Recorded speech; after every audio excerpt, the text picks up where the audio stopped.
for being here. My name is Matt Waldman. I am Director at Critical Connections, a new initiative in Western Massachusetts that seeks to address divides between American Muslim communities and society at large. We do this through policy analysis, public dialogues, and outreach.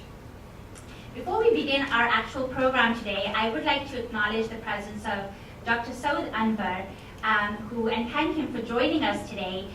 He's the mayor of South Windsor and also the first Muslim mayor in New England. So he is a friend, a mentor, and an inspiration to many of us here. And with that, I'd like to invite him to the podium to welcome everybody formally.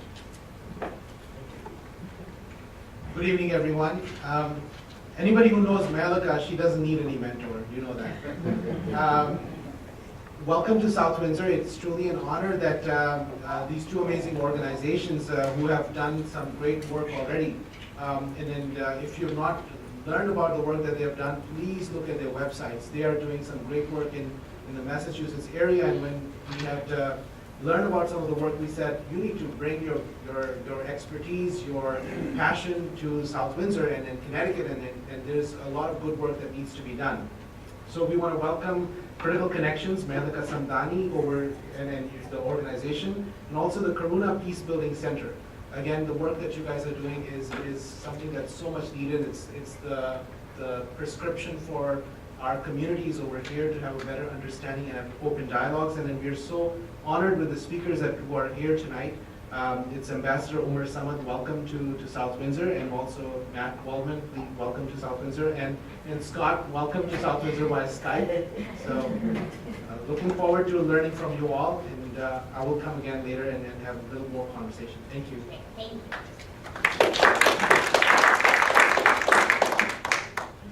Hello, my name is Laura Anderson, and I am with the Karuna Center for Peacebuilding.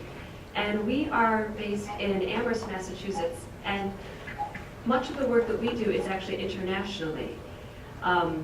We mostly work in areas where there has been civil war or other mass violence, and we help people to reach across these deep divides and rehumanize one another, and to work together to figure out how can we stop this from happening again or not happening in the first place. So dialogue is very much at the heart of everything that we do. So we feel very, very privileged to be working with Critical Connections to help stimulate dialogue in our own backyard on these very critical issues. I'm very humbled by Dr. Omar's welcome. Before Malika introduces tonight's speakers, we want to invite you to the next events in this series, because this is the third series the third event in a six-part series around the theme of bridging divides among Muslim and non-Muslim communities. So our next events will be this fall in September, October, and November. And in November, we're actually going to have a more in-depth symposium where we can look at these issues a little more deeply. And if you think you may be interested, please sign up on our mailing list on this table before you leave so that we can give you the details, because we're still working out the days and times. But we would really love to see you all there. Thank you.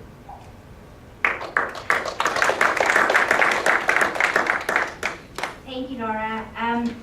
So I think we'll begin our program now. Scott, can you hear us okay? Yeah, perfect. Okay, great.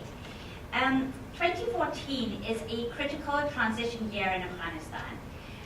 It marks the end of the Karzai era, with presidential runoff elections scheduled in about 2 weeks. It also marks the end of the 13-year-long presence of US troops in Afghanistan, with President Obama recently announcing that by the end of this year, only about 9,800 troops will remain. What does all of this mean for political reconciliation in Afghanistan? What does this mean for its economic viability and prospects for stability beyond 2014? To analyze various aspects of this transition, assess nation-building efforts over the past decade, and to give us a sense of how Afghans on the ground are actually feeling about all of these issues, we have an absolutely stellar lineup of speakers. We could not have asked for a better panel here.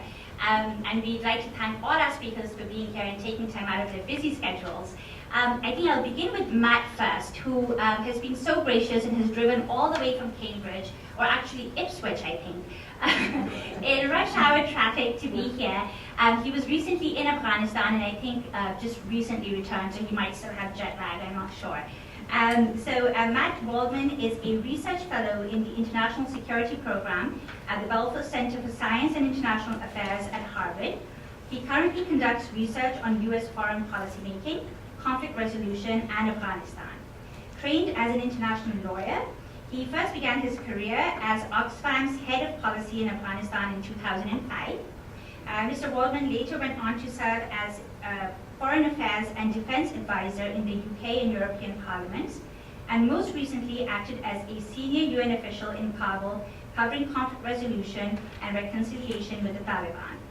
He is an Associate Fellow of the Royal Institute of International Affairs, Chatham House, and frequently consults on mediation initiatives in the Middle East and Africa for the NGO Intermediate. So welcome, Matt. Next we have Scott Smith, whose presence looms large here, as you can all see, even though he's joining us through Skype. Scott is the director of USIP's, the US Institute of Peace's Afghanistan and Central Asia program.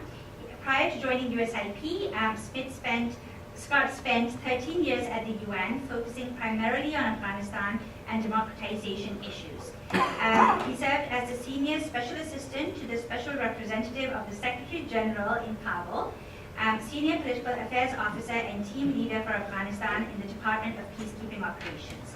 He is also the author of Afghanistan's Troubled Transition, Politics, Peacekeeping, and the 2004 Presidential Election. He is an adjunct professor at Columbia University School of International and Public Affairs, from where he also received his master's degree in international relations.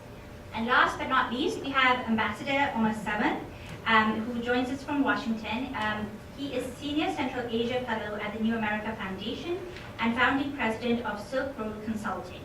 Before accepting the position as Senior Afghan Expert at the USIP in 2012, he served as ambassador to France and Canada, and he has also served as a spokesperson for the Ministry of Foreign Affairs in Kabul. He holds a master's degree in international relations from the Fletcher School of Law and Diplomacy, which is my alma mater, so we're fellow Fletcherites, and a Bachelor of Arts degree in communications and international studies from American University. So I think what we'll do is have Matt speak first, followed by Scott, and to give us the Afghan perspective, we'll have Ambassador Omar speak at the end. We've requested our speakers to speak for about 15 minutes each, after which we'll have a brief interlude for about 5 to 10 minutes, where we'll give you the opportunity to sort of discuss amongst yourselves what you've heard the speakers talk about, and then we'll open it up for Q&A. So with that, Matt, welcome.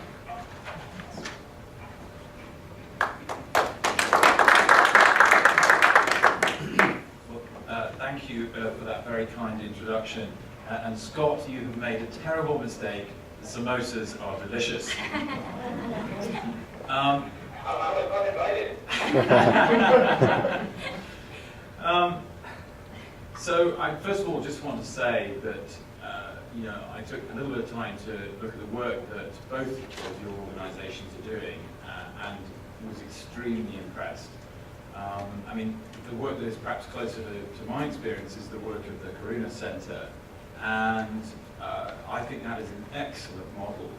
And what I think the Karuna Center is trying to do, bring about reconciliation, dialogue between different communities and different groups within communities, is really laudable. And so I really commend you for that work.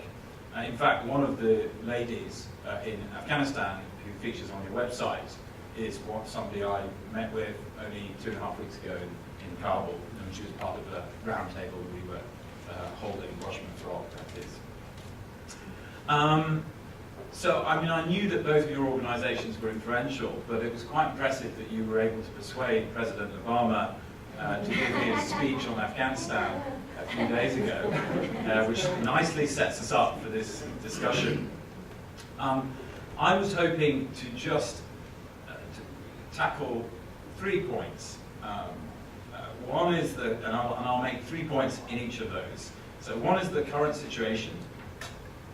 Secondly is failings in US policy making on Afghanistan.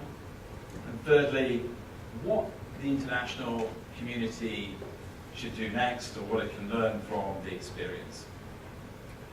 Forgive me, obviously I'm going to generalize, I'm going to summarize. Afghanistan is incredibly complex, and it is regrettable that one never has enough time to go into all the complexities, but we have to for the purposes of analysis in the time that we have available.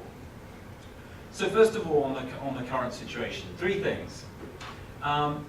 Firstly, from the recent trip that I had to Kabul, I came back with a sense of Afghan pride in the elections.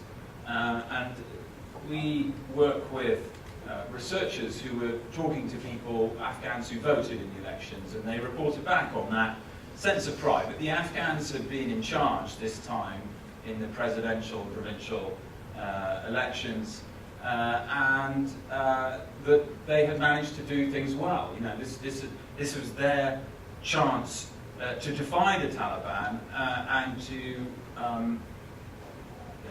to cast their vote and express their will when it comes to the governance of their country. I think there was also a sense of hope there, that perhaps this was indicative of perhaps a new period for Afghanistan. Having said that, the second point I'd make is that there is still uncertainty. And that also came through the discussions that we had, including with political figures. Of course, the bilateral security agreement with the United States hasn't been signed yet, even though the two principal contenders for the presidency say they will sign it. And I think that created a degree of uncertainty in Afghan minds as to what is going to happen. And even I, remember, two great, long-standing Afghan friends that I saw in Kabul. The first thing they said to me, in fact, one of them emailed me before I arrived there, which was just, what's going to happen? What's going to happen after this year? They don't know, and I think there is that sense of, this, with the experience of war and upheaval over the past 3 decades, it is not surprising that they feel a certain trepidation about what may come next, given neighbours that they see as interfering in Afghan affairs. They see Russia and China both interested in Afghanistan, perhaps for slightly different reasons. They worry about what the United States might be planning to do. So I think there is that degree of uncertainty. That is still there, and particularly as there isn't a victor yet of the presidential race. And it's not clear whether the second round will go as well as the first did. And even the first was not without difficulties, with many security incidents. In fact, as many as there were in 2009, but there was a different perception about the election. And of course, there's also a fiscal crisis in Afghanistan, where the government is, I think, not at the present time able to balance its books, perhaps by even $500 million, I think. So there's uncertainty there at a political level and financial terms. The third point I'd make is one that is a bit more somber about the current situation, and that is about violence in Afghanistan. And whilst we know that there have been many gains in Afghanistan since 2001, certainly in terms of democracy taking root, in terms of freedom of expression, in terms of access to basic services like health and education. But the Taliban have not been defeated. In fact, if you consider the views, say, of International Crisis Group, who recently conducted research on the insurgency, and if you consider the views of other experts, you'll see that the Taliban has been making gains in some areas in Afghanistan. And I don't think we should ignore that. And it seems to me some political figures in the West would like to do so, and I don't think that's right. I mean, let me just, one of the most shocking things I heard in the visit that we had was that perhaps up to 500 or 600 Afghan police and soldiers are being killed every month by the Taliban. Now, these are young Afghan men from different parts of Afghanistan who probably sign up mainly because there are very few other options for employment and they live in poverty and they are being massacred. I mean, I think we need to be very clear about that they are being massacred in a scale that never applied to international forces in Afghanistan. I think we should be bothered about this because this is causing huge loss of life. And it suggests also that we have a real problem on our hands with regard to the Taliban, the strength of the Taliban. And indeed, an independent monitoring group says that, which is very reliable in my eyes, they work for NGOs, say that last year attacks were up by 40%. And that the first quarter of this year was the most violent first quarter since records started after 2001. And of course, civilian casualties, civilians are also paying a heavy price. I just heard from a contact in Kabul who told me he had spoken to the United Nations and they said that civilian casualty rates now exceeded anything they have seen in Afghanistan since the intervention took place. So a more sinister and a more somber note that I think Western politicians would rather overlook is that we have a pretty serious security situation on our hands. Of course, it's not that the Taliban are going to rush to power and take Kabul in the next few months, because they certainly aren't. There are 350,000 Afghan national security forces. But what I point to is just the very serious violence and considerable confrontation that is underway. And of course, it's largely between Afghan forces and insurgents. So, the second area that I wanted to cover very briefly was looking at failings of American policy in Afghanistan. And again, 3 points. And of course, there's a lot to choose from here. I mean, a lot of things were done right, but there's also, in my view, there were a lot of mistakes.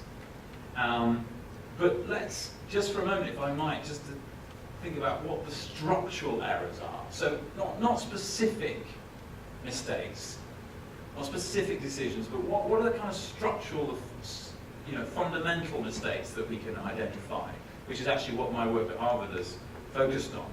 Number one, I think, is an over-reliance on military force.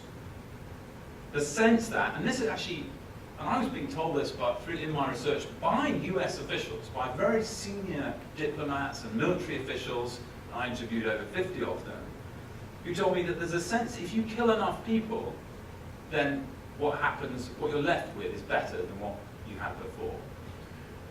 That was a very senior official who told me that at the Department of Defense. And I think, I remember discussions with General Petraeus in Kabul, I think in 2010. It was very clear that was essentially the policy. Kill enough of the bad guys, and you will, the results you get will be better. Of course, that just isn't the case. It's just not true. It doesn't stand up to rational scrutiny, in my view. And I think military officials have acknowledged this. In fact, one in a very good paper on intelligence gathering and related issues, which said that the more people we kill, the more enemies we create.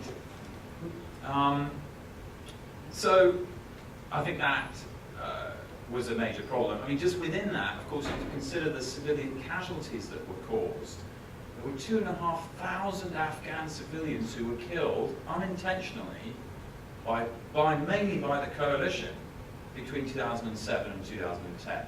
That's a huge number, even though there were unintended deaths.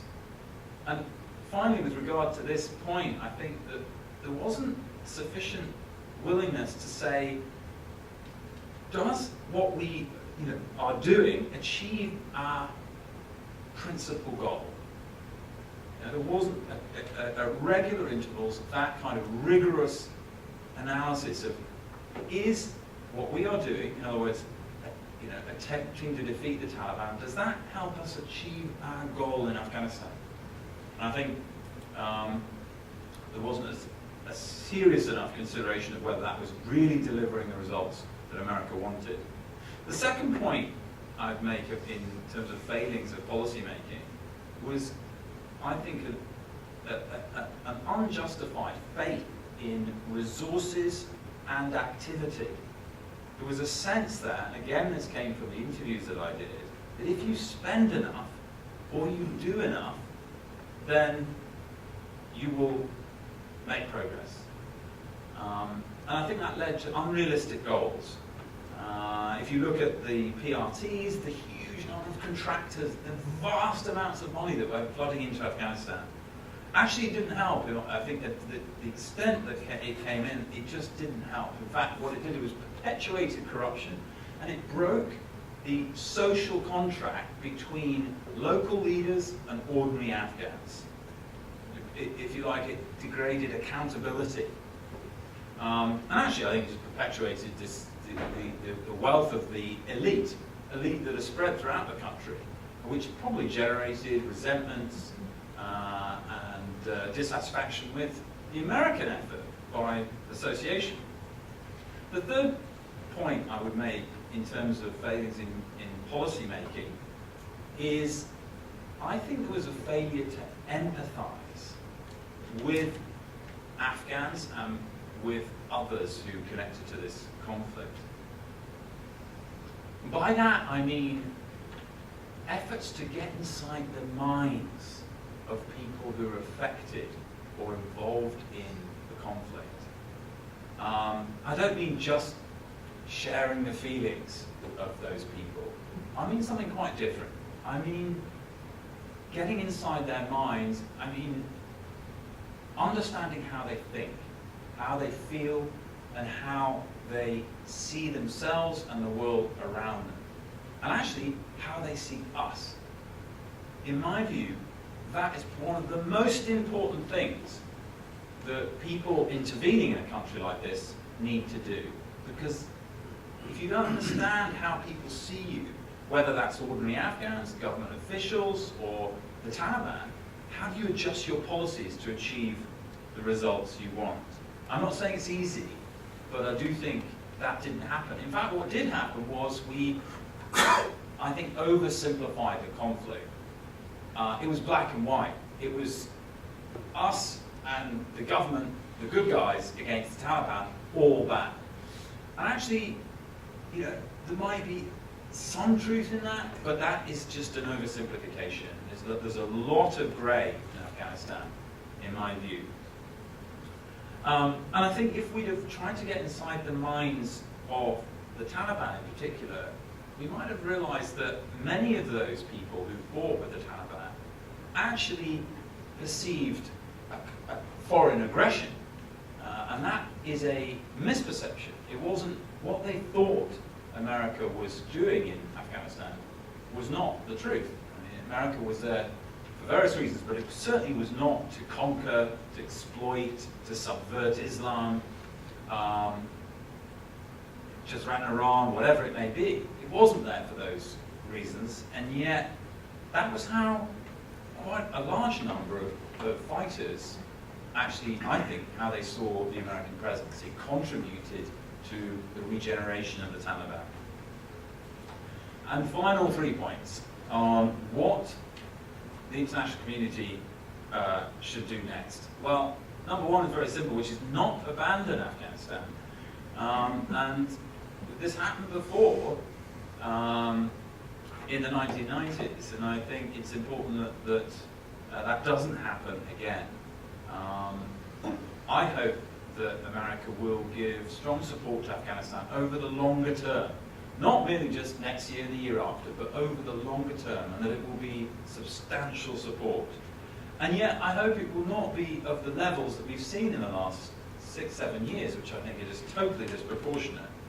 I hope that America and other nations will support small-scale initiatives, especially largely by local NGOs and by communities, where actually the potential for corruption, for waste, is reduced.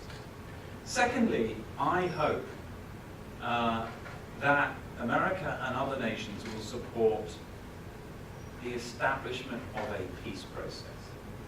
Afghanistan desperately, desperately needs a peace process, in my view. And there isn't one to speak of.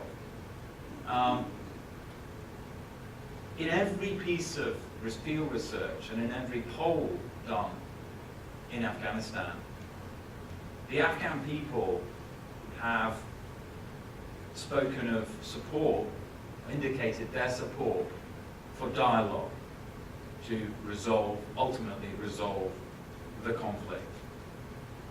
I think what is necessary is a mediator or facilitator, almost certainly supported by the United Nations, to try to promote dialogue between the different elements of Afghan society. And I think that there is no guarantee this would achieve peace. But we've got to give it a try. It's with too many, and as I said, the alternative doesn't look good, because the alternative is escalating violence and unilateral Taliban gains, especially in the southeast at the present time. The final point I make, so I am coming to the end now, you'll be relieved to hear, is that I hope America learns from Afghanistan.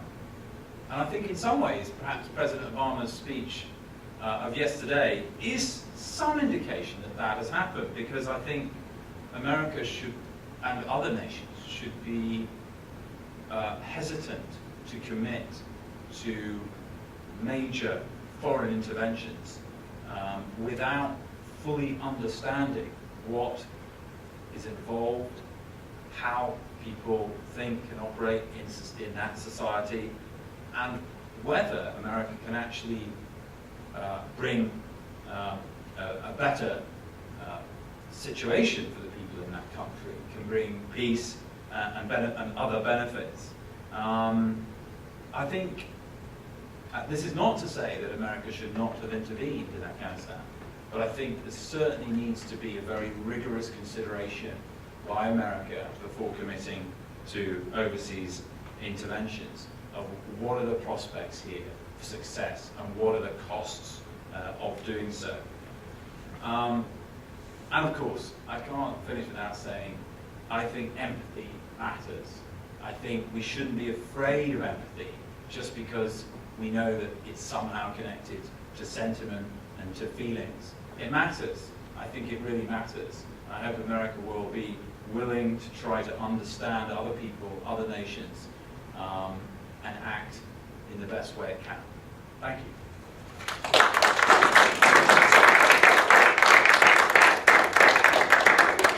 Thank you so much, Matt. We will now turn to Scott.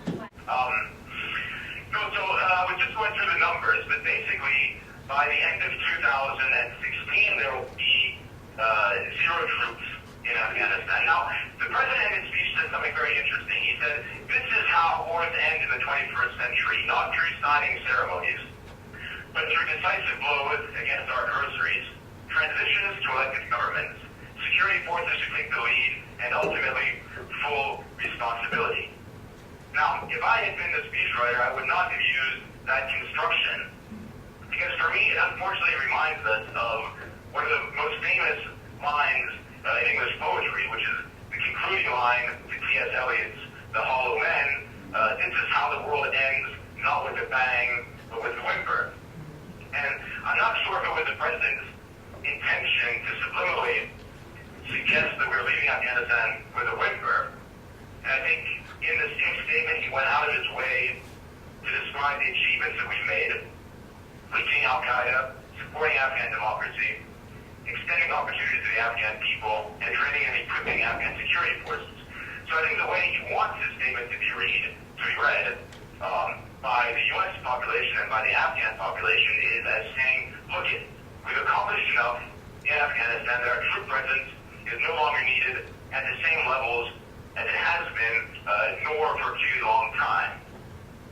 And I hope that Afghans will interpret the message this way. I hope they'll see it as a statement of confidence in Afghan society, in their institutions, and as a sign that really what we're doing right now, as Matt sort of mentioned, is getting out of their way and allowing them to exercise their own sovereignty.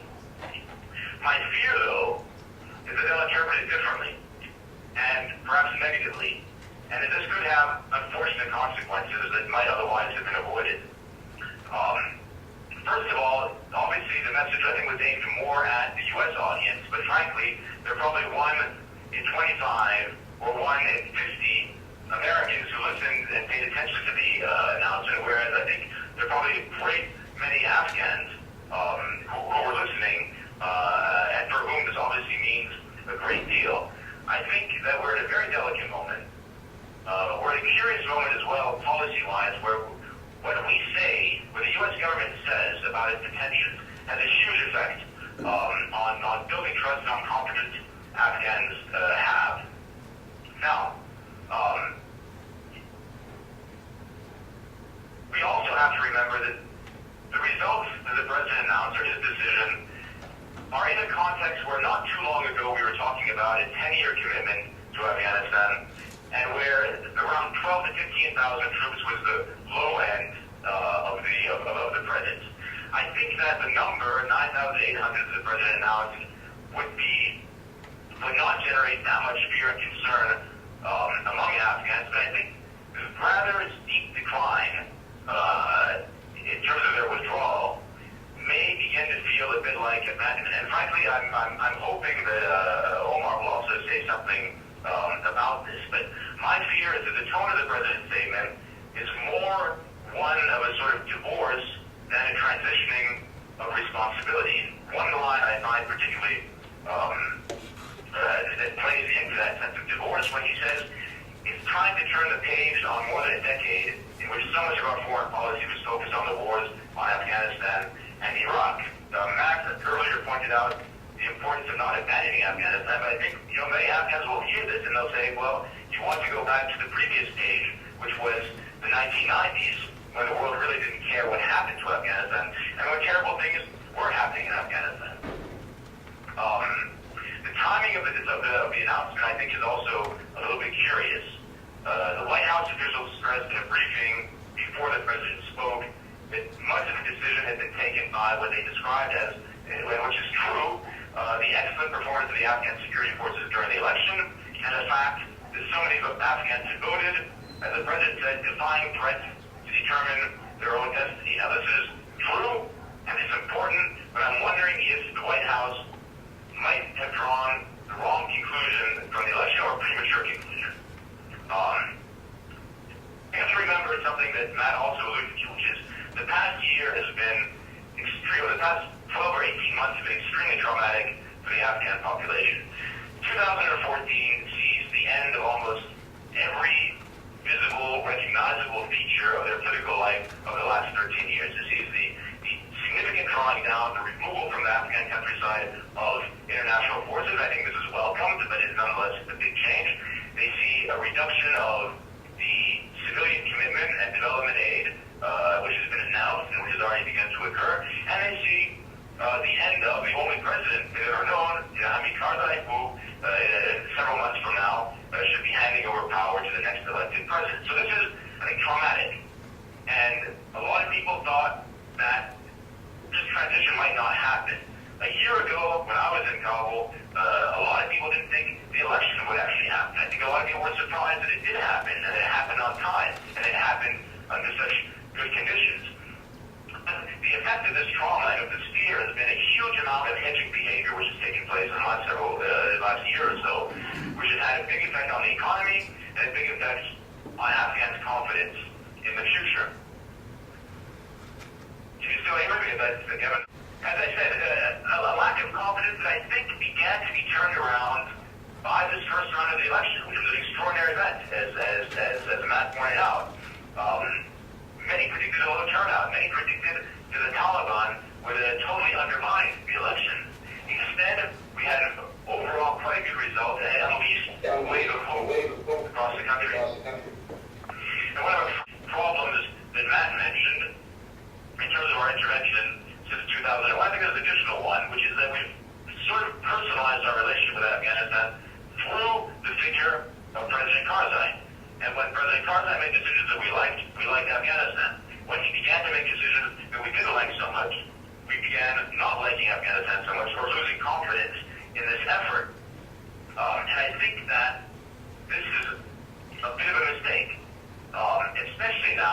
after this election. After all, nearly 7 million Afghans defied Taliban threats to vote for the next president. They voted overwhelmingly for candidates who said they would sign the bilateral security agreement with the U.S. In other words, wanted a continuation of U.S. forces. I would say they voted decisively for the two candidates who were clearly not supported by Karzai. In other words, to me, they sort of voted against Karzaism. And another way of interpreting this election is that for the first time, I think we began to see the Afghan voter emerge as an independent political actor on the Afghan scene. The so-called vote banks, where people would all vote for the people they were told to vote for, didn't really work. Voting was surprisingly cross-ethnic in certain areas. People voted their minds more than out of fear of what local strongmen in their area would do if they didn't vote for who they were told to vote for. It was an important development, a positive development. And, you know, as Americans, I think we should be particularly gratified that these voters sort of told us exactly what we want to hear. They're encouraging democracy and constitutionalism, an end to corruption, and a political and civic order that sort of accommodates the aspirations of this burgeoning youth class, which is grown up with the international community, which is connected to the world through the internet, which has definitely a different vision for its own future, more modern vision than some of the elites who managed to entrench themselves in power. So this was a message that the Afghan people sent us with their votes. And the message in return that we've sent back to them in the form of the president's statement, I think, has been more directed at Karzai than at the Afghan people. And I think, as I said, it will be somewhat disheartening. From what I've heard from people I've spoken to in Kabul recently, and again, all of this is anecdotal, and it's an immediate sort of reaction, but some people are saying, well, for this number of troops in this short of a time, should we even bother to sign the PSA? And I wonder whether others might continue their hedging behavior instead of consolidating around a newly elected government, which, from all indications that we have, would want to work with us in a much more positive and productive way than the Karzai government has wanted to work with us recently. And at this moment of opportunity, we will already be packing up. And in that case, we may leave the new government as a sort of unprotected orphan, vulnerable to the predatory instincts of Afghan politics that have, you know, defined the last 30 years. Vulnerable also to the rivalries of outside powers, and basically leave a government which, without the confidence in having the support of the U.S. and of the West, may fall apart. And to quote, you know, another poet, if the center doesn't hold, then things will fall apart. And I understand very well that the mood in the U.S. is, you know, maybe why should we care? I understand the frustration. I understand that people sense we've given the Afghans a huge amount of effort, a huge amount of investment. We've sacrificed many American lives, and we've got very little in return. You know, now is the time to basically cut off this support. But I'm afraid that this decision may be made even months too soon, months before we can find out if the new government can emerge, if there's any chance of eking, you know, a much greater success out of this effort than we've seen in the past 12 or 24 months in this sad kind of denouement of the Karzai regime, where he's obviously fairly antagonistic towards us, but which I think is an attitude that the new government wouldn't share. And if things do fall apart, I think we'll be able to say, of course, that we brought the troops home, but it's clear that that's not the same thing as saying that we ended the war. And when we look back, if that does happen, if the worst case scenario happens, which I certainly hope it doesn't, but if we look back and we say, well, what went wrong, I wonder if we might not look at this week as a moment in which an opportunity that we had was not taken fully. So that is some of my remarks and some of my concerns.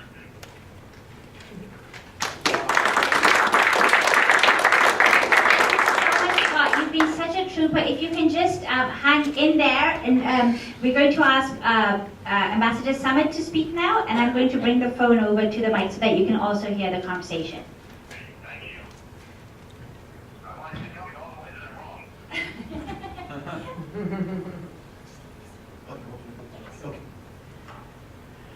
Well, thank you so much. I think it's befitting for me to start by saying Salam Alaikum, which means peace be upon you, since we are dealing with two organizations whose aim is peace and peace building and peacemaking. My thanks to Critical Connections and to the Karuna Peacebuilding Center for inviting me and some of the colleagues here.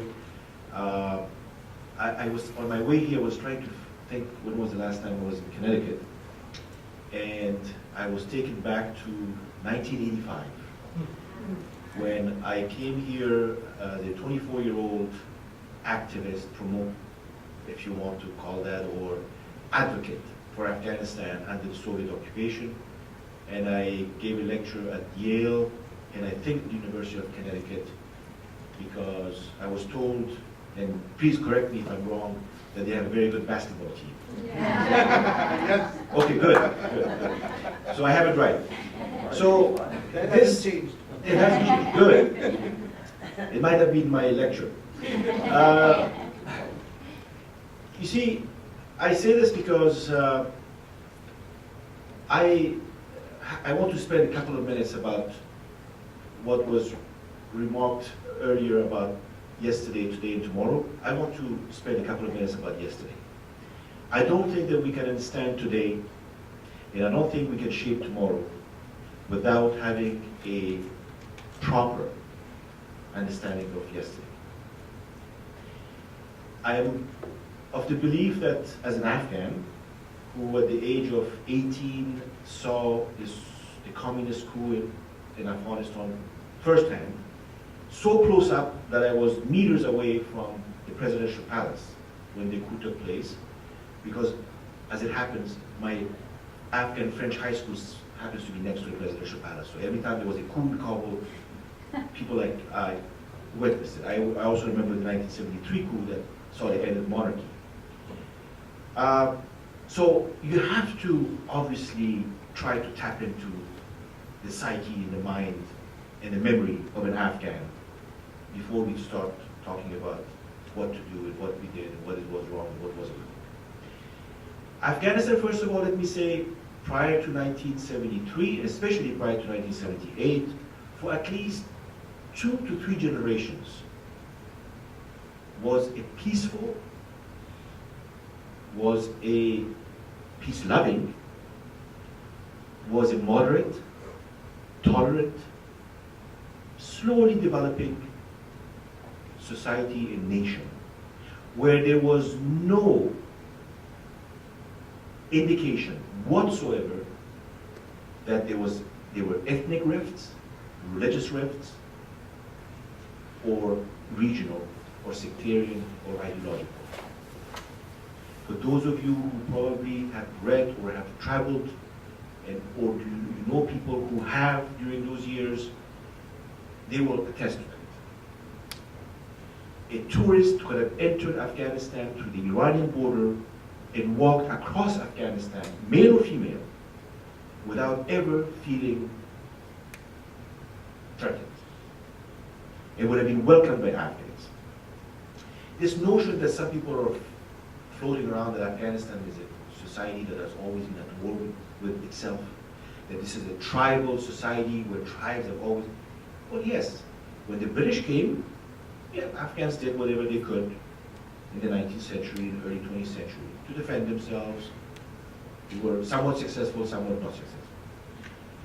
When the Soviets came, again, we banded together as a nation, regardless of who we were, and we fought so hard. And I want to, at this point, I want to make a point here. The U.S. has done a lot for Afghanistan over the last 13 years, and Afghans will be forever grateful. But don't forget, Afghanistan has done a lot for the world. Afghanistan has done a lot for the West. Afghanistan has paid the highest price possible against your arch enemy, your bipolar enemy, your Cold War enemy. We have lost more than 1 million of our people in the 1980s fighting the Soviets. And as that war ended, as Afghanistan was destroyed, decimated, the Afghanistan that I knew didn't exist anymore, the Afghanistan that my father knew didn't exist anymore, almost half of the population was displaced. Every infrastructure that was built throughout generations was destroyed. Every institution that was created was destroyed. My grandfather was one of the first diplomats in 1921. My father also happened to be a diplomat. I happened to, by coincidence, end up as a diplomat. But so you can see that there is a trajectory of normalcy that was disrupted because of certain events beyond our control. And the same thing is happening today, events beyond our control. 9/11 was an event beyond your control and our control, which bonded us. So, a country that was normal, a society that was peaceful, with lots of problems. Poverty, maybe, not enough equality. A country that underwent 10 years of democratic transition and experimentation in the 1960s. I know this because, again, my other grandfather happened to be one of those people who wrote the Constitution and gave the Afghan citizen, man and woman, in 1963, the right to vote, something that didn't exist in any other Islamic country. So we had a constitutional monarchy in the 1960s, whereby the Afghan citizen, for the first time, was given the right to vote. Freedom of expression, I remember clearly my family buying all kinds of papers, leftist, rightist, religious, non-religious, in Kabul. So it's not that this country had nothing. It's not that this country was always at war with itself, or tribal animosity. That is not the Afghanistan that existed. And today, over the last 13 years, what we're trying to do is recreate that Afghanistan, but under new conditions, with new realities, different world, different conditions, for us, for a region, and for the international community. So we underwent 30 years of warfare, brought upon us first by a communist coup, bloody communist coup, took the lives of tens of thousands of people, regardless of who they were or which class they came from. For almost 3 years, the communists unleashed a reign of terror in Afghanistan, purged the best that we had. One of the reasons why we do not have the capacities that are needed today to run the country is because of the continuous purging that has occurred in Afghanistan of the educated class, of the technocratic class, of the academic class, over the last 30 years. But the most severe happened under the Soviets and under the communists. We fought hard. The international community eventually decided that, okay, we're going to assist the Afghans. The largest covert operation, the largest covert program in the history of the United States was implemented to help Afghans fight the Soviets through conduits such as Pakistan. Pakistan played an important role as a pipeline, but it also played an important role as an ally, and it also played an important role as the host of millions of Afghans who were fleeing the war, and so did Iran. But Iran by then had undergone a revolution and was no longer an ally of the West. The only thing it could do was to host almost 3 million Afghan refugees. So we had 3 million there, we had almost 4 to 5 million in Pakistan, and we had millions of others across the world, out of the population of 15, 16 million. So, several, what I would call strategic blunders occurred during this period, which explains why we are in the situation we are today. And I am appalled to see people in Washington or London or other places, so-called policymakers and strategists, not have a full picture of all of this,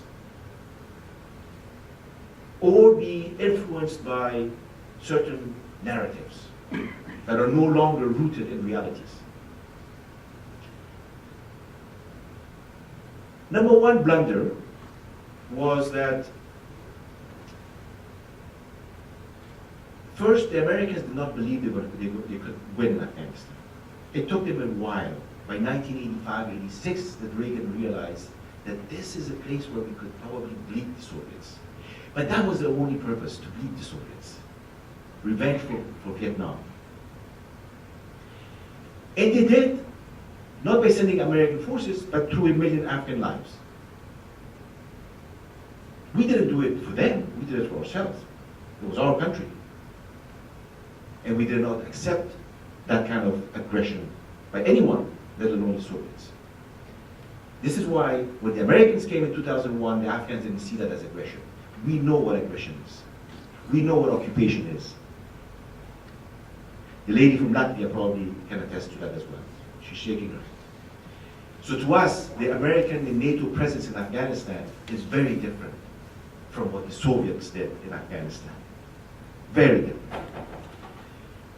Now, the objective being bleeding the Soviets meant that nobody thought or cared about the future of Afghanistan.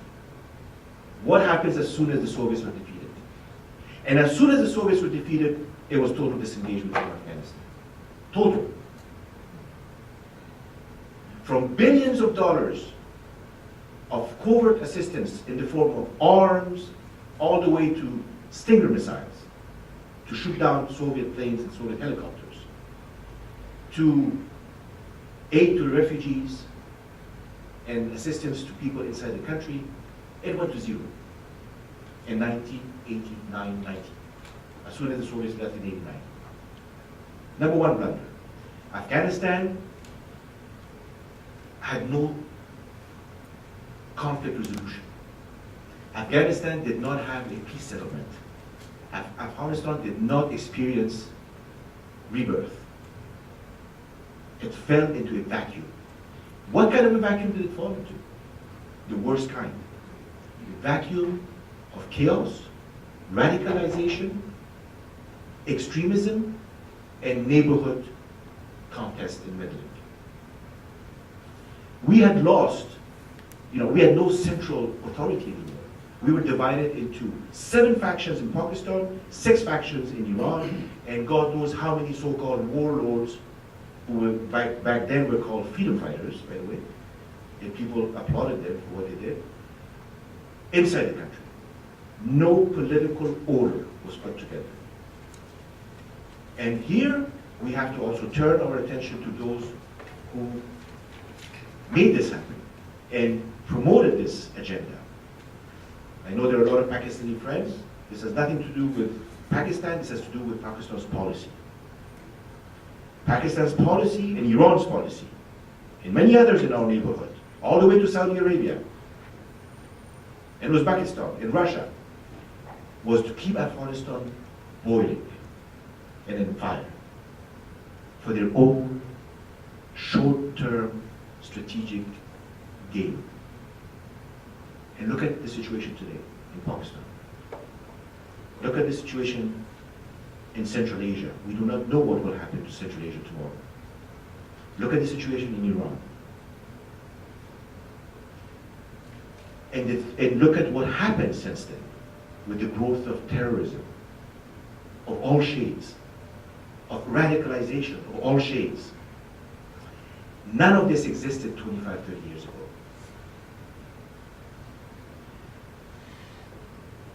When the American Stinger was being sent to the Afghan Mujahid to fight the Soviets, or if the ammunition was sent, or if the money was sent, at the end of the pipeline, there was a Pakistani officer who took charge of it. And the Americans then had no more oversight over what happened. The Pakistani officer then decided on who would get that bullet or that dollar bill. And that is where the second blunder took place. The blunder that the West outsourced Afghanistan, and they had a different agenda than the West's agenda. The Pakistani military and the Ziaul Haq, and later others, were Islamizing the country. But what kind of Islam? Not your traditional Islam, not your moderate Islam, not the Islam that we had known for centuries, influenced by Sufism, Rumi, and so on. But the radicalized, politicized, violent Islam at the behest of radical groups in the Arabian Peninsula, in many countries in that region, people like Bin Laden and so many others who came, and they brought with them their money and their narrow ideas, and used it, to this day are using it, to influence our people, whether in Pakistan, or Afghanistan, Central Asia, anywhere they can. Does Mr. Obama understand all of this? When he says that he's going to go to a zero option in 2016? If the Afghans are concerned today, it's because they know all this history. And they know who they are dealing with. And what kind of a threat they're dealing with. We are dealing with people who are willing to kill themselves and commit suicide in a classroom, in a mosque, in a marketplace, anywhere. Thinking that that is the right ideology, that they know best, and that they represent the true Islam. And that they will enforce it upon everybody else. Willing or unwilling, they will enforce it. So Afghans are worried because they know what they're going to be facing in 2016 and 17 if we do not find a solution between now and then. If we do not understand that the threat is still there. Bin Laden is dead. So fine. But the idea is there. The network is there. It is more decentralized than before. These hubs and these training grounds and these sanctuaries are there. Not a single madrasa on Pakistani soil has been dismantled. Madrasas that produce Taliban, madrasas that produce extremists and radicals who believe in jihad forever. And I'm not talking about those so-called Taliban who are peasant sons and somebody who has been dissatisfied because of Mr. Karzai's policy or because somebody took his land. I'm not talking about those Taliban. Those are not Taliban. Those are just disenfranchised or dissatisfied people. But I'm talking about the core idea-driven Talib who fights for a cause and who is willing to die for a cause and kill for a cause. And the whole region is facing this threat. So, when the West is making policy and strategizing, they have to understand that we have done a lot. We have accomplished quite a bit. Afghanistan now is a very different place than it was 13 years ago.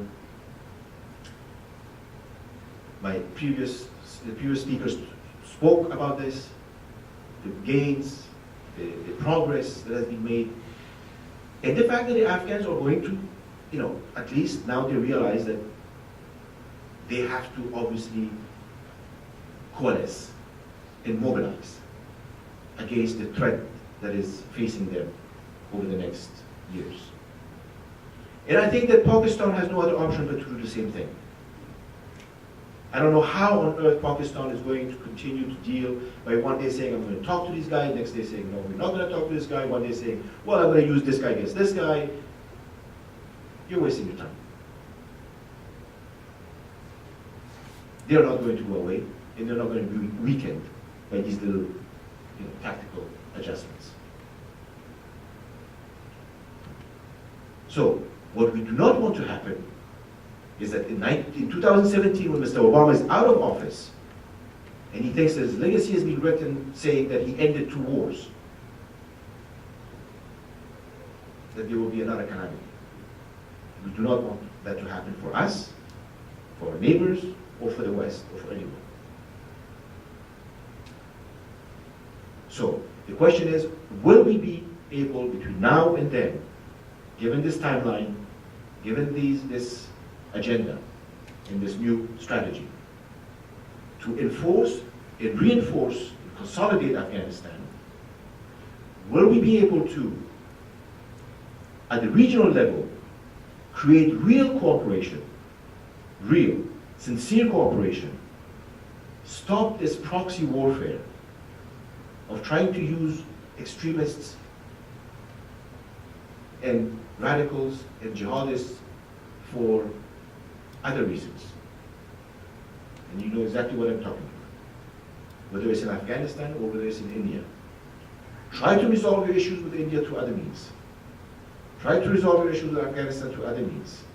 We should try in Afghanistan to resolve our issues with whatever neighbor through other means, and realizing that if we don't do it in time and on time, that the seed of the threat has grown into something much bigger than it used to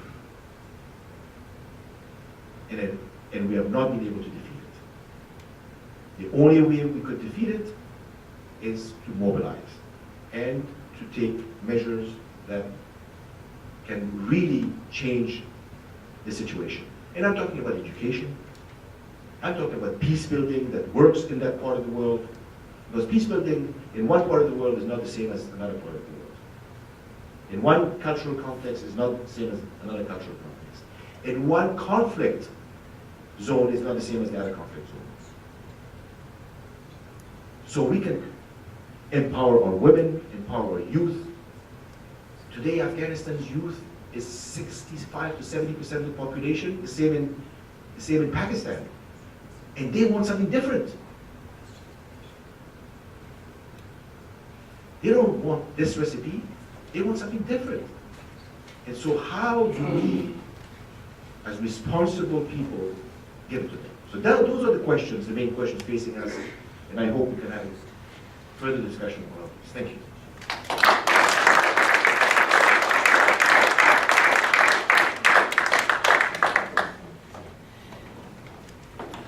Thank you so much, Ambassador Samad, for those very candid remarks, and thank you so much to all our speakers.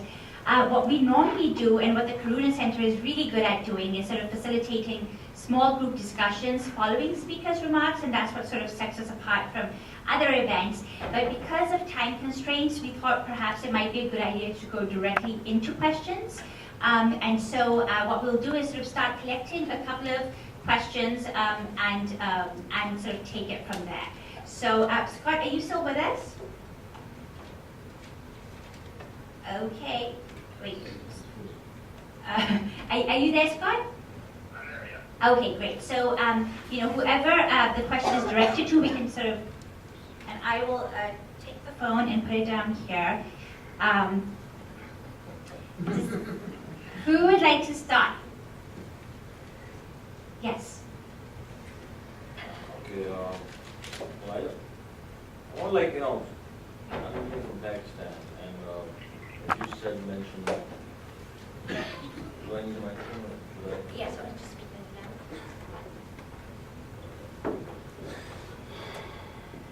it now. I'd like to present some Pakistan view as Mr. Matt Waldman and Mr. Omar Samad said something about we have to understand yesterday, and we have to do the conflict resolution. Pakistan problem with Afghanistan goes way back. It's the Durand line, that we know. Afghanistan has claim on Pakistan territory, half of it. You know, that's the main problem with Afghanistan. It's not Taliban, it's not anything like that. So I think so they should start with the point one that Afghanistan should recognize the dual line right away, in my view, but can't possible. The other one, my thing is that, oh, you want the question? Yes. Oh, the question is like from going, I mean, in my view, the situation in Afghanistan is like war with proxy within a civil war, and it stands like that. It's still is. My question is, going forward, well, I mean, it's a very big question, but like, what do you think about it going forward? Sure. Vis-a-vis Pakistan, vis-a-vis world, vis-a-vis India and all that. Thank you so much. I think the Durand line is a very critical sort of aspect of the Pakistan-Afghan relationship. And Ambassador Samad, if you could sort of expand, just to sort of tell our audience what that is very briefly, and then just sort of expand upon that. Is there any chance going forward for there to be a formal dialogue between Pakistan and Afghanistan regarding the Durand line? Yes. Thank you. The Durand line is the border line between Afghanistan and Pakistan that was drawn by Sir Mortimer Durand in 1893, when the British Raj, based in, when Pakistan didn't exist, and the British were in India, and it was to turn Afghanistan into a buffer state, divided the Pashtun tribes on two sides of the border, and has not been recognized by Afghanistan as an international border, even though de facto it has been, and we consider it as, you know, the dividing line, but de jure it hasn't. And this is because of sensitivities that exist in Afghanistan about a historic issue. But the good news is there's an appetite in Afghanistan for wanting to discuss this issue. Even the other day I was watching one of the campaign debates about this particular matter of what should we do about the Durand line in the next few years. There were some who were saying have a referendum. Others were saying no, let the Pakistani Afghan government settle it. Others were saying, well, it's an historic issue, maybe we should call it Lower Jirga. So I mean, there are all these different recipes and solutions that are being offered. And I'm encouraged that eventually, and hopefully soon, we will come to an agreement. But that is no reason. You cannot tell me that the Durand line and the fact that the Afghan government has not recognized it is reason to behave in the way that countries behave, or governments and behave. There are many border disputes around the world. Countries do not go trying to destabilize their neighbor or trying to undermine their neighbor and create chaos. But chaos that now has spread wide and far. And this is what we need to do, is to contain this. Because you know that a nuclear Pakistan with 180 to 90 million population, and a much smaller Afghanistan, and maybe a soon to become nuclear Iran, and a nuclear India, this whole region is going to be facing some huge issues. And in the middle of all of this, you have these very dedicated fighters who, in the name of a religion, and who have hijacked this name of this religion, in the name of a religion, are trying to create something that is going to be, you know, so havoc, basically, because it's not a simple issue if someone, you know, a group lays their hand on a nuclear device or even something more or less. I know that Pakistan says, oh no, we can control these things, but there is no guarantee of anything happening. Matt or Scott, would you like to respond? And I think you want to. And Scott, please chime in whenever you would like to say something as well.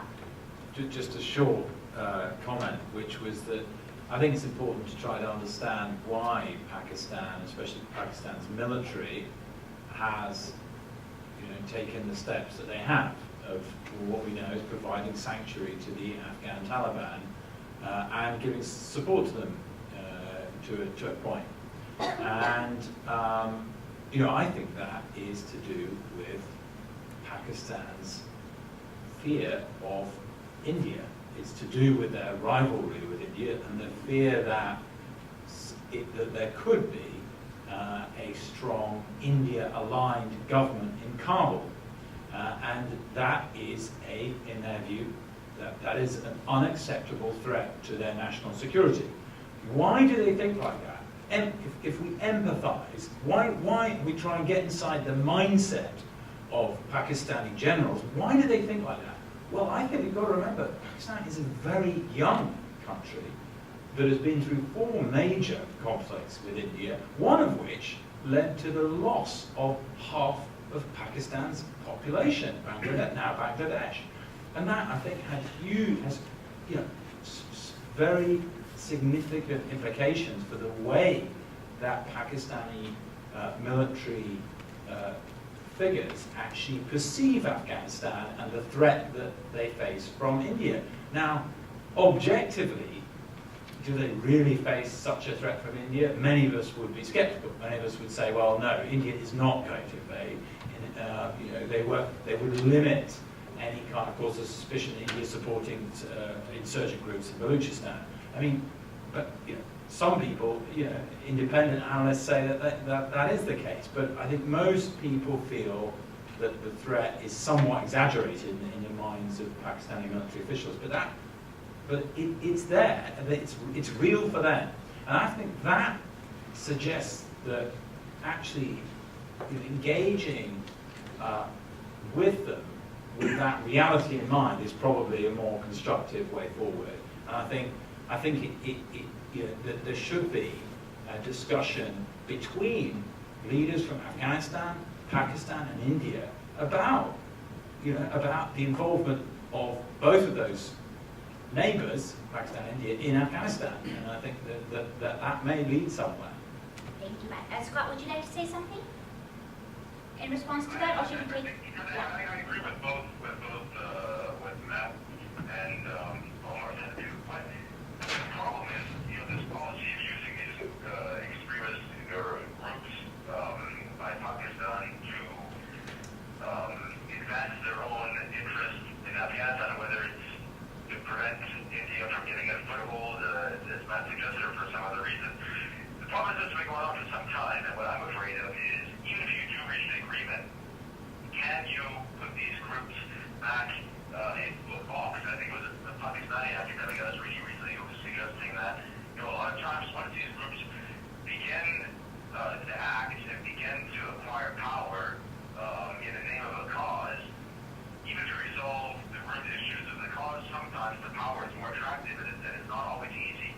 Even if you, let's say, resolve an agreement, is to actually get them to act in a more peaceful context. But certainly, I think what Matt says about trying to understand their motivations and trying to go with the structure, which those can be addressed, and a dialogue between the 3 countries would certainly be useful. Thank you so much. Does anybody else have a question regarding the Pakistan-Afghan relationship? And a follow-up, yes. Hi, I have a couple of questions. I hope that U.S. doesn't do the same mistake it did during the Soviet invasion and desert Afghanistan at that point. And this question is for Matt. What is the U.S. policy as to ask their friends, the Saudis, to stop the money line, the funding of the Taliban, and so also the funding of ISI, which is just going to the 22 generals over there? And second question for Mr. Ambassador Samad. I understand that Afghanistan has a Pashtun majority. Now, what are the chances for Mr. Abdullah, being of a Tajik descent, to come into power?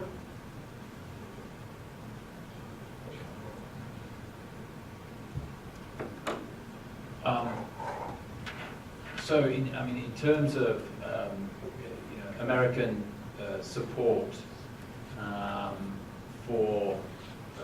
to the ISI and from Saudi, I conducted a number of interviews with Taliban commanders and some more senior figures in 2010, and then subsequently And what was extraordinary was the number who indicated that indeed the origin of some of the funding that they had was Saudi Arabia and other Gulf countries. So they were well aware of that.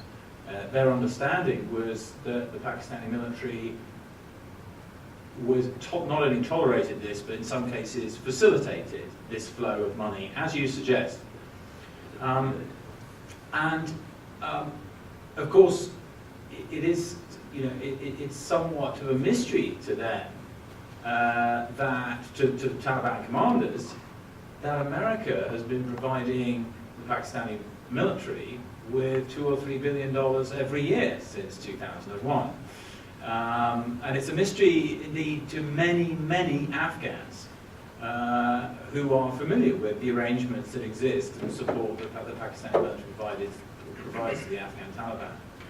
I think America, in terms of this policy, has found it very difficult because they don't want to challenge a nuclear power. And actually, many Western states have received cooperation from Pakistan in terms of the domestic terror threat. That certainly is the case as regards the United Kingdom. So I think that is a constraint on Western pressure on Pakistan. There was a sense that inducements would change behavior. If you just gave Pakistan enough money, Pakistan would change its behavior. But of course, that doesn't address what we've just been discussing, which is the perception of a fundamental threat to Pakistan's national security. In terms of Saudi, of course, that is difficult for America, given the long-standing alliance that has existed between America and Saudi Arabia. And I think even now, when relations are worse probably than they have been in the last few decades with Saudi, given that Saudi Arabia feels that America abandoned them in terms of toppling the regime of Bashar al-Assad in Syria, that I think it may be difficult for America to put any more pressure than it is doing on Saudi Arabia. I would have thought actually the best that we can hope for is that Saudi plays a role in the resolution of this conflict. Saudi could play a very positive role because it has influence with the ISI, as you rightly suggest, and it has influence over the Taliban.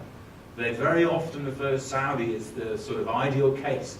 So that actually means that they could play a very useful role. They have resisted doing so, but I hope that they will.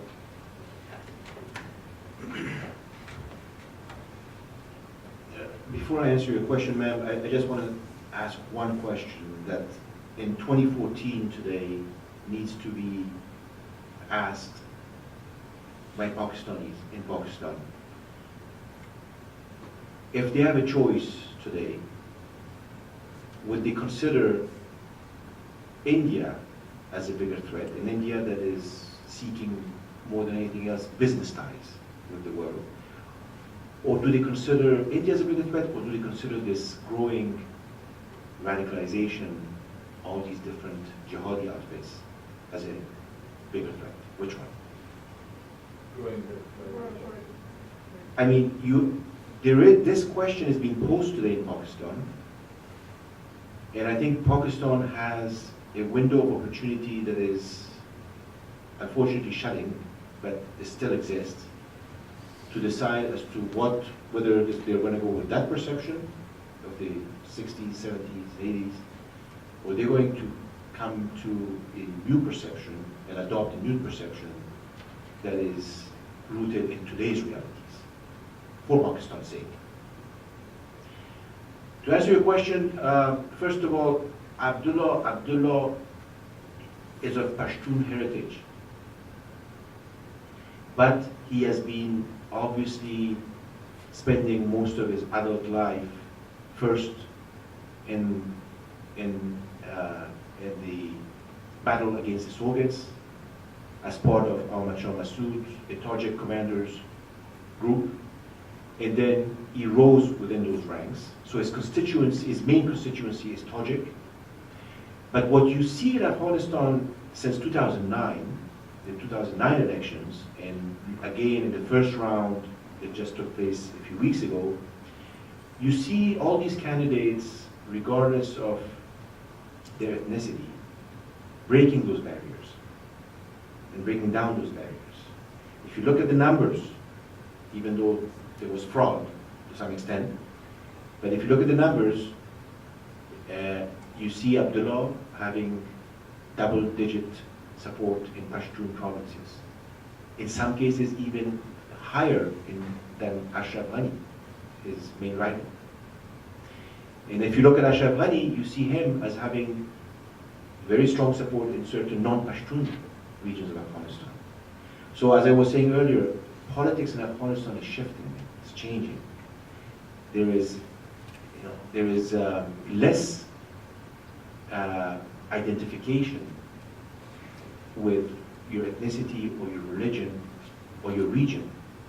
There are voter banks that people counted on, and those voter banks do not seem to be as strong as people thought they would be.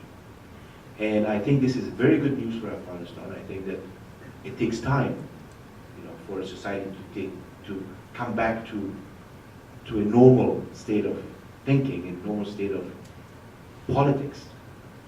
And so Abdullah has a chance because he's the front runner.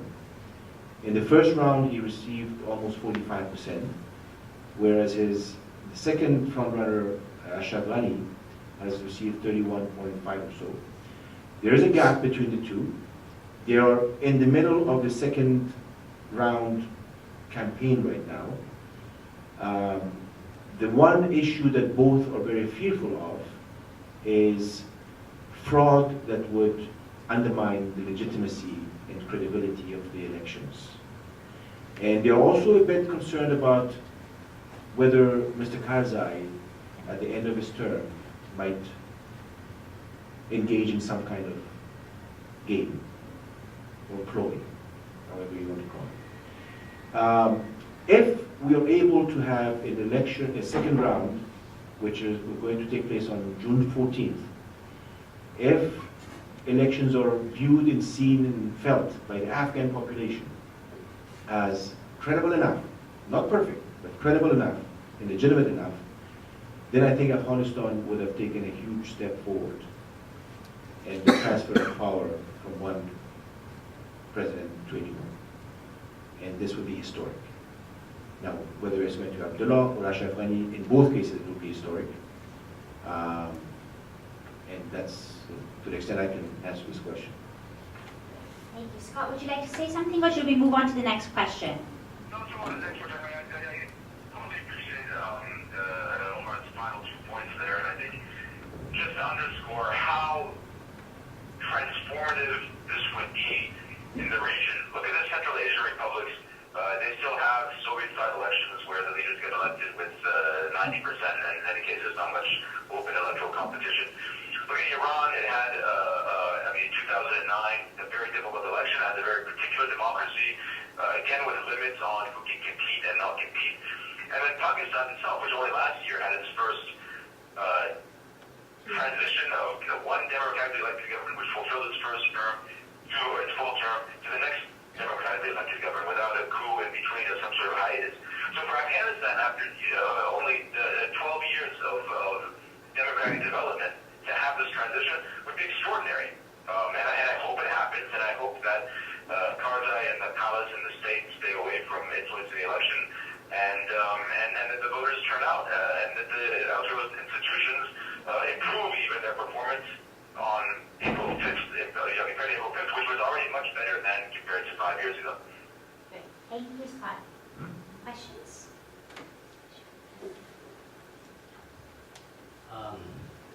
I'm a little skeptical about the elections, and why am I?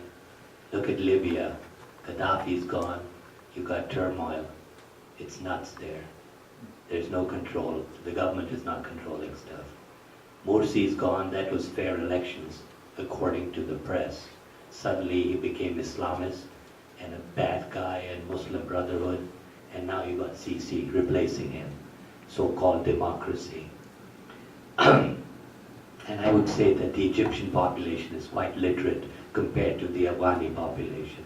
I think Afghanistan is maybe 35% literate. Then you move over to Syria, you know who's funding that conflict. Now, yeah, the question is that you've got this whole chain of events in the neighborhood, starting from Libya all the way down to Afghanistan. Do you really think the elections will hold? And even if the democratically elected person takes over, maybe the military or somebody will take over and it'll go to whatever's happened everywhere. Does anybody else have a similar sentiment to express or concern sort of related to that question? I think so. I have one question. Related to this? Yes. Okay. Yes.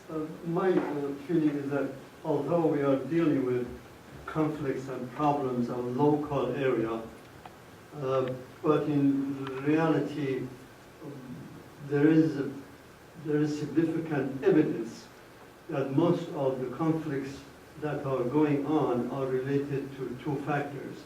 And do you think that without resolving these two factors, we may be able to resolve any problems of this area or not? These two factors are, one of them is military-industrial complex, because war is good for that complex. They are keeping war going on.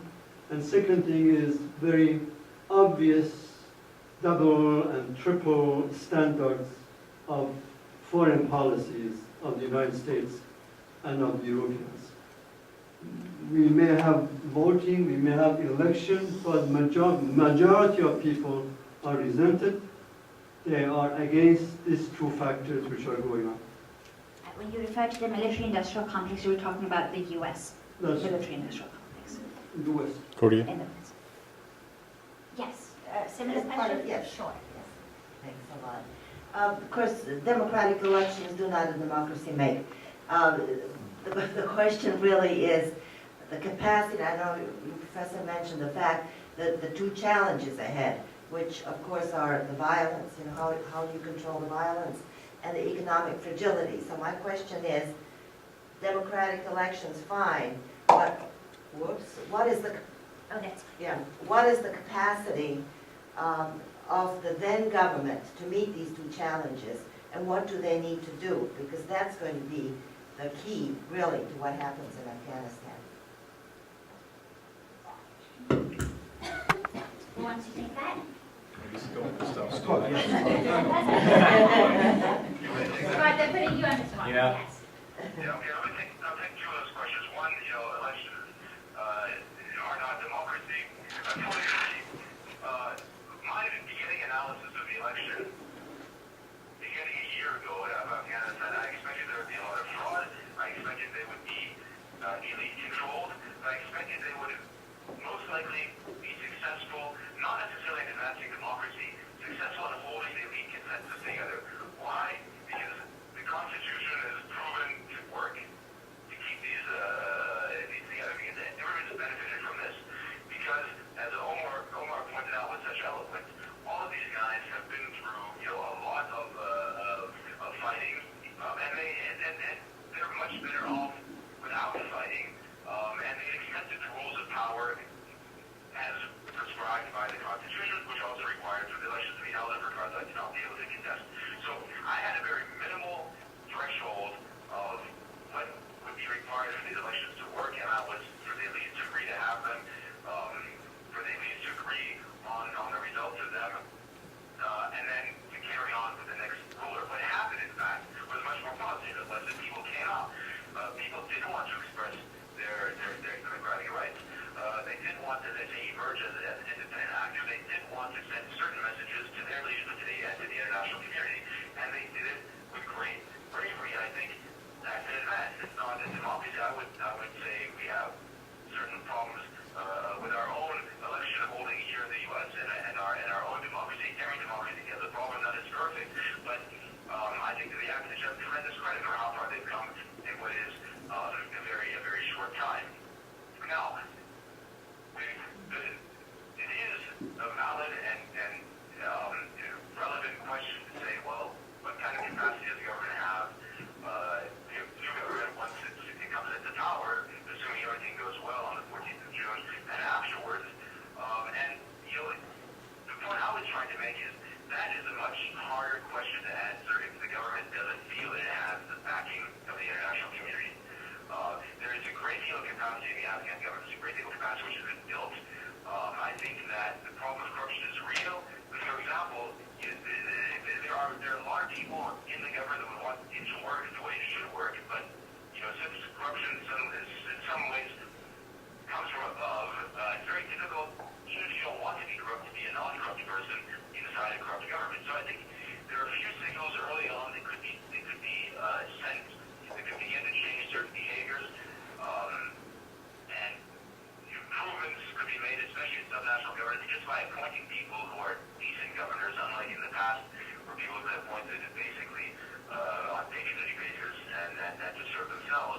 where I'm wondering whether we now, at this moment, are sending the wrong signals and actually crippling the government before it even had a chance to begin taking its first decision, its first difficult decision. Again, those first decisions that are going to be correct will have to be difficult. Great, thank you, Scott. Who wants to speak? Please go ahead and I'll take the last one. Let me just, to the question that have been posed, say that in terms of elections, you know, look at Afghanistan again. Let's focus on Afghanistan.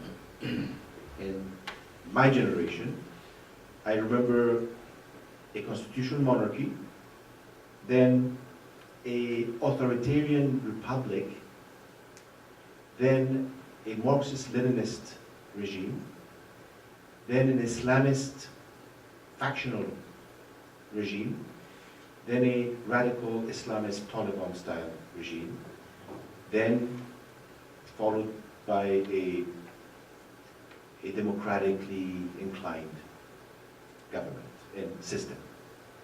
So just during my years, the Afghans have experienced all of these different systems, and I think that their show of support by coming out under fire, under Taliban fire, by coming out, men and women, lining,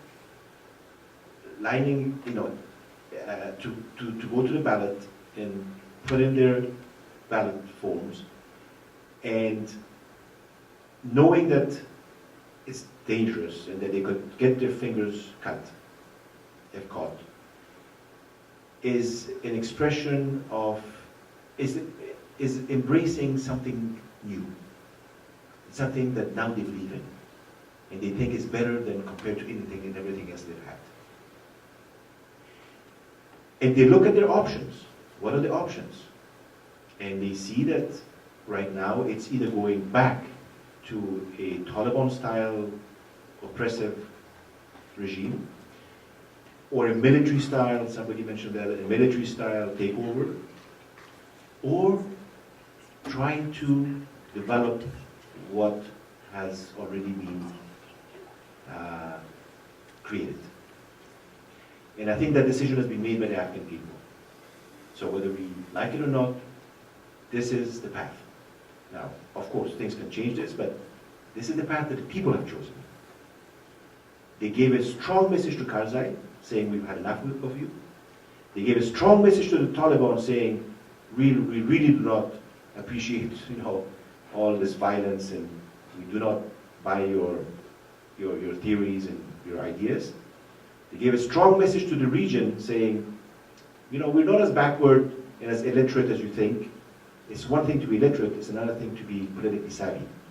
And I think after 35 years of having gone through all kinds of issues, Afghans have become politically savvy.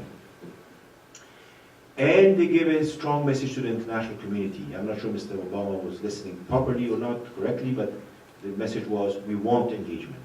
We want to continue along this route. So this is my answer to that question. On capacity and economy, yes ma'am, absolutely correct. I hope the new government will have a chance to work on this. We've done some work, much more needs to be done. But more important than that is leadership quality. If you do not have good leadership, and if you don't have a leadership, and I'm not talking about leadership that can hang, you know, a dozen PhD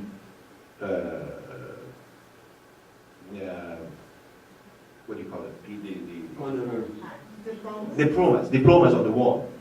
You know, a diploma doesn't necessarily make you a good leader. It's how you understand your society, first of all. How connected you are to your people. How much empathy do you have with their needs and with their fears and with their wants? And how can you deliver and do it in an honest, accountable manner? That's good leadership. We have had very good technocrats and PhDs who have turned out to be lousy leaders, and lousy ministers, and lousy this and lousy that. who speak perfect English, or perfect this, or perfect that, and who have ended up being not, doing their job properly. So at the top, you have to have a leadership that has vision. Mr. Karzai has no vision, except for vision for himself. And I'm telling you all of this from first-hand experience. You have to have a leadership that has a strategy and a plan for the country and for society as a whole. And a leader who is inclusive and who treats everyone the same. Has no qualms about North and South, about East and West, about Pashtun and Tajik and Hazara and Uzbek. That's leadership.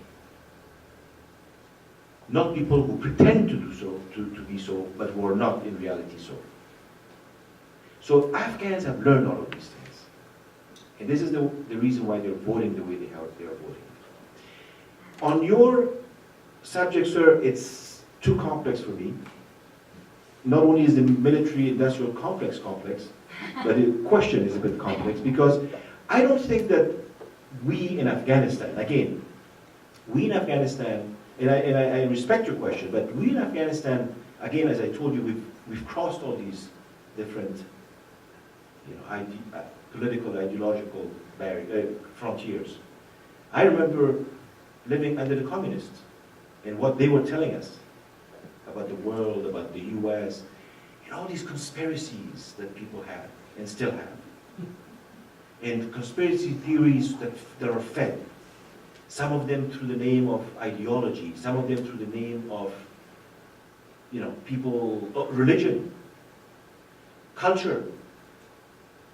Everybody wanting to create the perfect environment, perfect society. I think Afghans at the end of the day are fed up with ideologies. They have become much more pragmatic. What works for them doesn't mean that it has to be capitalism, doesn't have to be socialism, doesn't have to have an ism. We have to create our own ism, something that works for us. But we have to do it knowing what is happening around us, in our society, and with the world. We cannot do it all by ourselves. We are thought to be a very rich country with $1 to $3 trillion worth of minerals. One of the richest countries in minerals in the world. But unless we have good governance, unless we have rule of law, unless we have good leadership, unless we have competence, capacity, all of those, we will never benefit from them.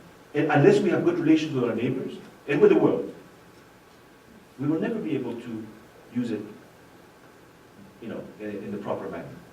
So this is where we are today. We are really not at a place where we have to worry about whether the money coming in in whose pocket is it going. Already the money has come.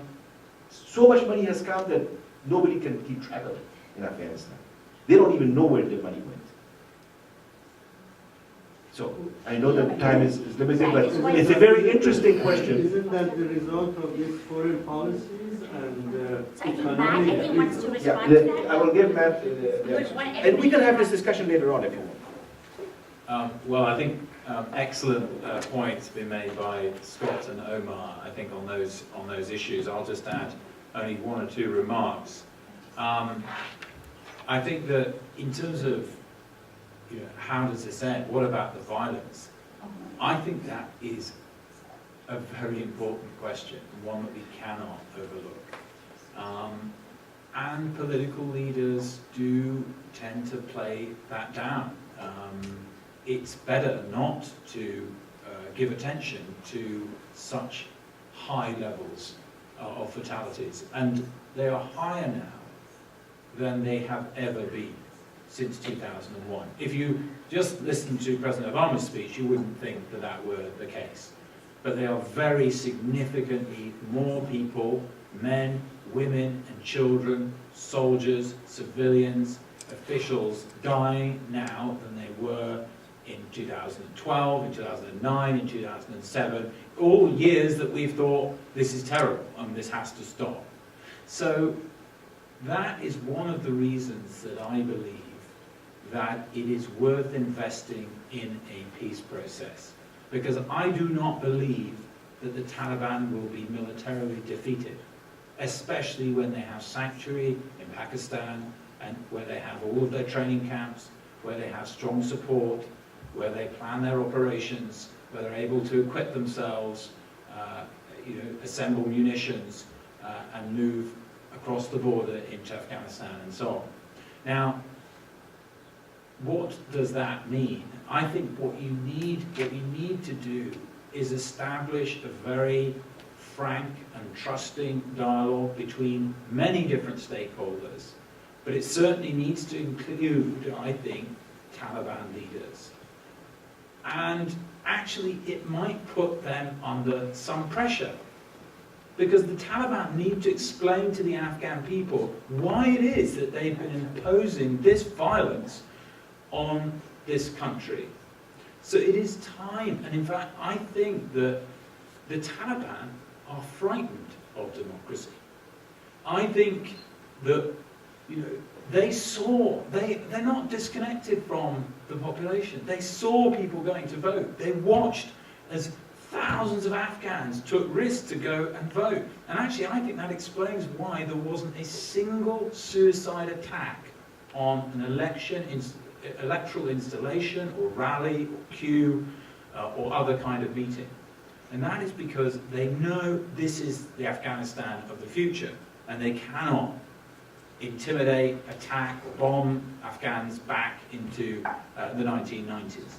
So, but I think what we need to do is try to enter into a discussion with them in the hope that there are some Taliban leaders, and let's remember that many of these people were figures who were government ministers in the 1990s, in the hope that some of them recognize that Afghanistan has changed, that Afghan expectations have changed about their freedoms, about the freedoms of men and women in particular, about the services that Afghans want. They want to send their children to school. They want them to have a good education. They want the economy to improve. Now, let us hope the Taliban realize they cannot meet those expectations. But there may be a role for the Taliban in Afghan society. The alternative, I'm afraid to say, is probably escalating violence and Taliban unilateral control of significant chunks of South and Southeast Afghanistan. And I, for one, do not want that to happen. And I don't think the people who live in those areas want that to happen either. So I believe it's worth exploring what might happen in the course of a peace process in the hope that pragmatists or moderates who are associated with the Taliban will come forward.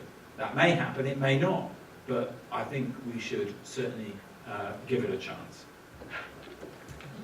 Thank you, gentlemen.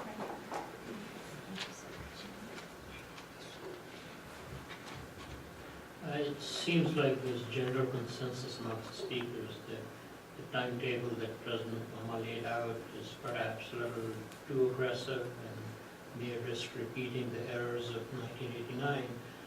My question for the speakers is, what conditions and circumstances do you think we need to see on the ground in Afghanistan, politically, economically, security-wise, before you think we could prudently disengage and withdraw? And what kind of time frame do you think we're looking at for that to happen?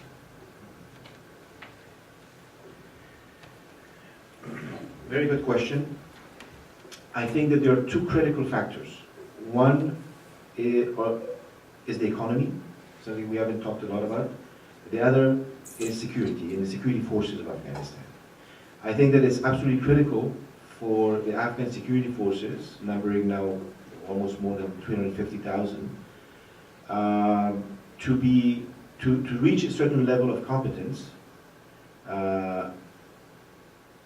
that would guarantee future defense and security needs of the country beyond 2016.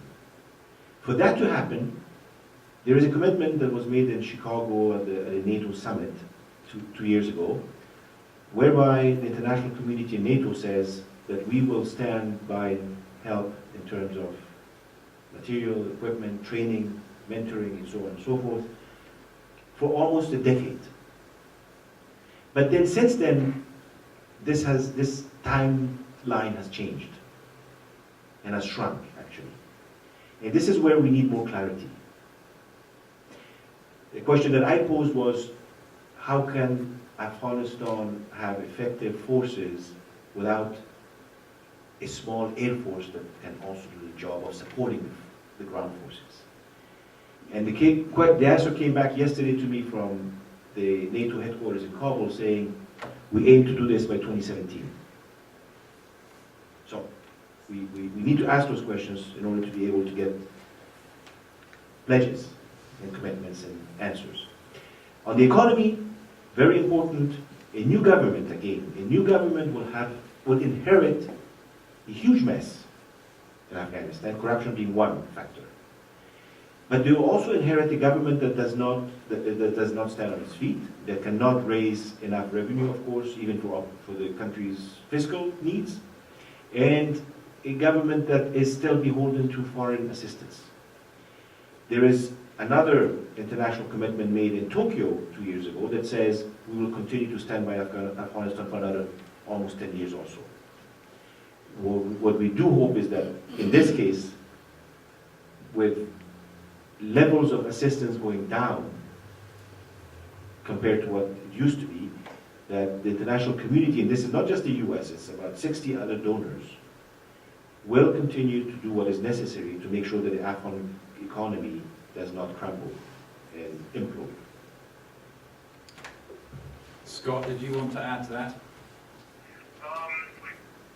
I mean, look, I think that there are all sorts of metrics that have been laid out in various plans, including on the security side, it took security side in Chicago and the civilian side in Tokyo.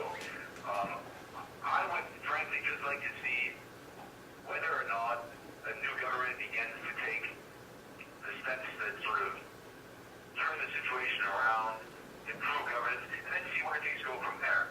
I think we'll kind of know when we see whether or not the country is stable enough and so forth. But it's worth pointing out that we're still providing development aid to many countries that we started providing development aid to 50 years ago with their independence, and we still have troops in countries like Japan, Germany, and Korea, despite the fact that these are fairly developed countries. So the metrics will also probably depend on our interests and so forth. But again, the point I was trying to make in my opening talk was, let's see now at the moment when we have a chance of a new government supported by the population with reforms and ambitions, whether it can begin to pull those off. And if they can, the path is earmarked. It's clearly laid out with all of these previous agreements and development plans that are already existing. If not, obviously we have to reevaluate. But I think now is the wrong time to take a decision on drastically reducing support. I mean, I would just add, I think excellent points have been made again. I would just add, I'm not sure of the wisdom of military leaders from a strategic point of view declaring in advance the point at which troops go home. When President Obama made the West Point speech in 2009, which stipulated the date at which forces that have not yet been deployed would withdraw from Afghanistan, I think he was the first commander-in-chief in history to do such a thing. Leaders don't do that because it gives advance notice to their enemies and undermines their leverage. And I think I could see how strategists would argue that this announcement by President Obama only compounds the original sin which was committed in 2009. Again, if anyone here can tell me of a general who has declared the point at which forces will withdraw when they have not yet been deployed, then please tell me.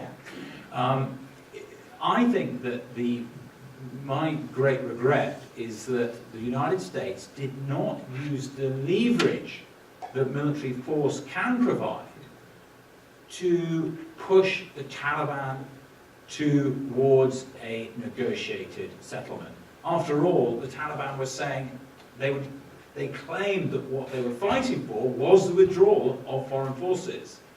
So, I believe that that was an opportunity missed, and I am concerned that this unilateral declaration in advance of the departure of foreign forces gives strength to hardliners in the Taliban who believe that they can somehow prevail. And I think they're a minority, but it gives strength to them. It undermines moderates, because the hardliners say, well, all we need to do is just keep fighting. And of course, that is their policy. In my view, the present policy of the Taliban is to just make as many military gains as possible.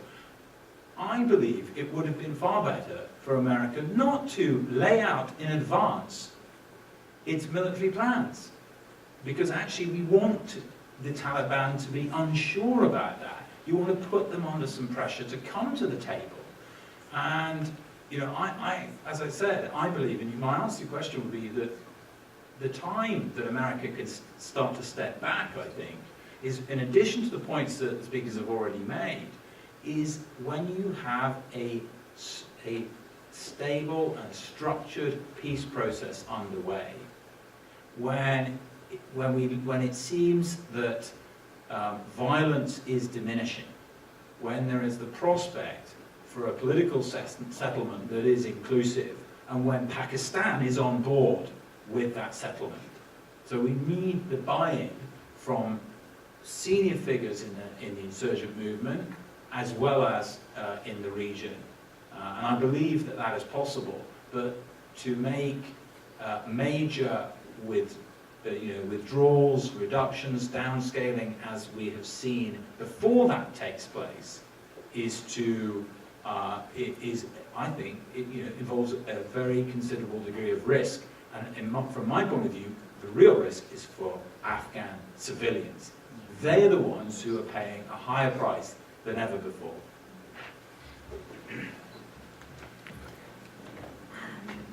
I know there's so many more questions, but we really do have to wrap up.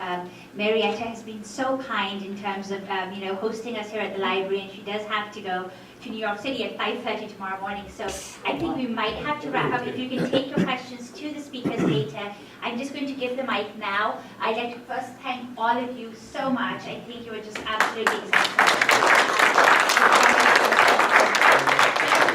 So much. And I'll now give the mic to Dr. Anwar, because he would like to make some just final remarks. Thank you. Actually, I won't need the mic. Yes, he does.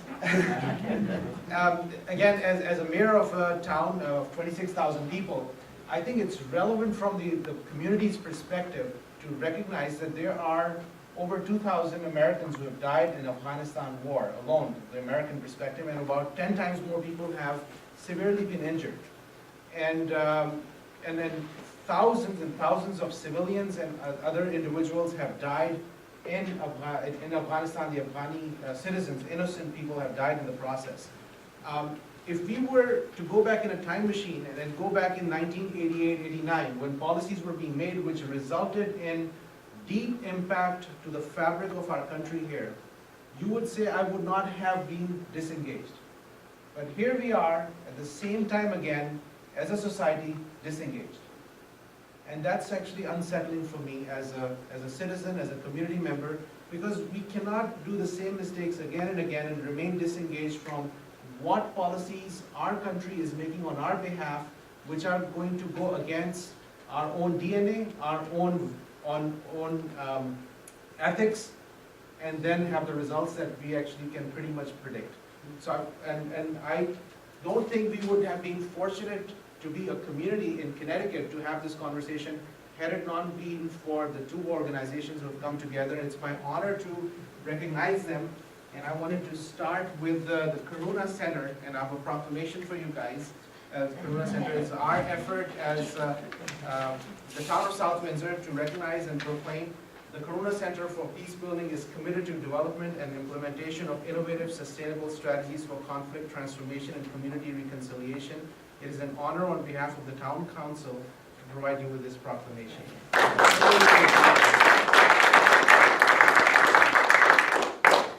And for Critical Connections. Ali, where are you? Mehalika and Critical Connection and the board members. Again, Critical Connection is an independent nonprofit organization based in Western Massachusetts and is committed to building resilient communities through education, analysis, and outreach.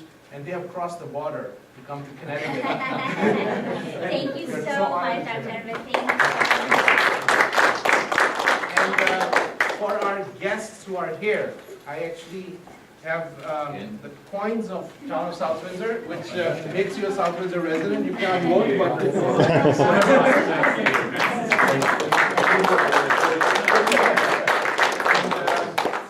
for Scott, I have your coin, and I'm going to give it to Mehalika in the presence of everybody. So she's going to mail it to you. Oh, no. Too many witnesses not to. Oh, that's true. If he trusts me. Again, thank you so much for being here. It's an honor, and I cannot thank our library enough for Thank fulfilling our.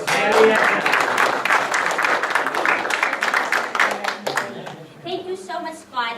I promise we won't keep it. We will, I think, should I give it to Ambassador Samad to give it to you? Yeah, that would be fine. He didn't disagree with you that much, That's right? peace building, right? Trust. Thank you so much, Scott. We really appreciate you staying afterwards. Thank you. No problem. Take Okay. care. Bye-bye.